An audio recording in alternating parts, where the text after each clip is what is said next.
जंग के बीच ईरान के लिए भारत ने बड़ी दरियादिली दिखाई है और मुश्किल में फंसे ईरान को राहत की बड़ी खेप भेजी है। इस खेप में वो चीजें हैं जिसकी ईरान को सबसे ज्यादा जरूरत है। जंग में ईरान के आम लोग बुरी तरह घायल हुए और दवाएं नहीं है। ऐसे वक्त में भारत ने जरूरी दवाएं और मेडिकल उपकरण भेजे। युद्ध के बीच भारत ने हवाई मार्ग से ईरान को मदद भेजी है। क्या जंग के बीच मोदी की कूटनीति का यह एक और बड़ा कदम है? भारत की राहत सामग्री ईरान की रेड क्रिसेंट सोसाइटी को सौंपी गई है। रेड क्रिसेंट ईरान का सबसे बड़ा मानवीय और राहत संगठन है।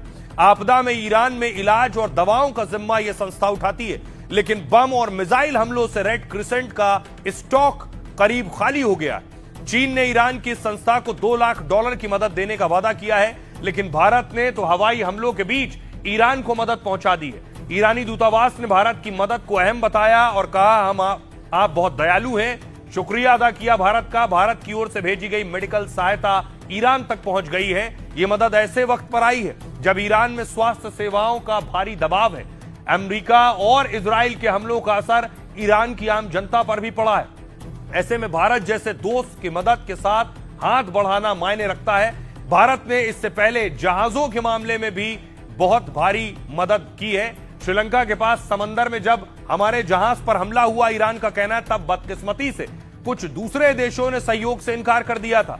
हम समय आने पर उन्हें भी इसका कड़ा जवाब जरूर देंगे जिन्होंने इनकार किया, लेकिन फिलहाल भारत के लोगों और सरकार का तहे दिल से शुक्रिया अदा करते हैं। मैप के जरिए मैं आपको बताऊंगा कि ये आप मैप देख रहे हैं, इसमें देखिए जरा किस तरह से रूट देखिए कैसे लिया है। रूस से रूट लिया है, बाल्टिक सागर, नॉर्थ सी, इंग्लिश चैनल होते हुए अटलांटिक महासागर, भूमध्य सागर, सुएज नहर, लाल सागर, अदन की खाड़ी, अरब सागर, और ये बताया गया साउथ चाइना सी में था और वहां से फिर मुड़ा है। फिर से प्ले कीजिए जरा और देखिए कैसे ये और किस रास्ते से ये निकला था। मॉस्को के पास से बाल्टिक सागर से तेल लेकर चला था तेल का जहाज, और इसका रूट था कि इसे चीन जाना है यहां से तेल लेकर, लेकिन ये चीन की तरफ जा ही रहा था और उसके बाद बताया गया साउथ चाइना सी से वापस भारत की तरफ मुड़ गया है।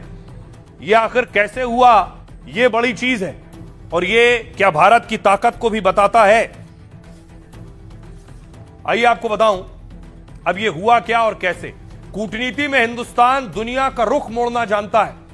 चाहे हॉर्मूज से जहाज निकालना हो या रूस से तेल खरीदना हो, भारत ने हमेशा आपदा में अवसर वाली रणनीति अपनाई है। तभी तो जंग के बीच तेल सस्ता और जल्दी मिलने लगा।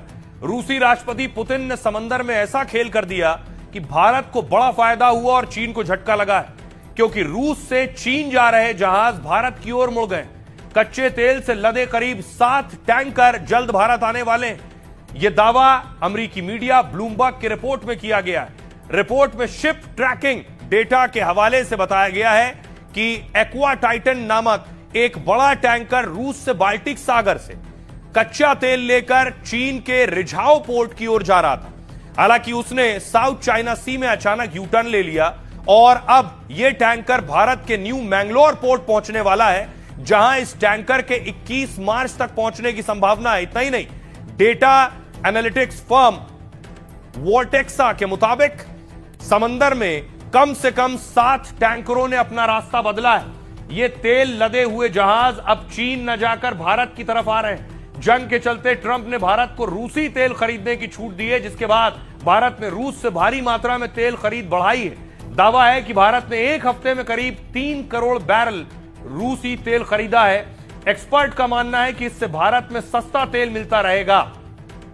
हिंदुस्तान का एक और जहाज ऐसे वक्त में आया है जब ईरान, अमेरिका, इजराइल में भीषण जंग हो रही।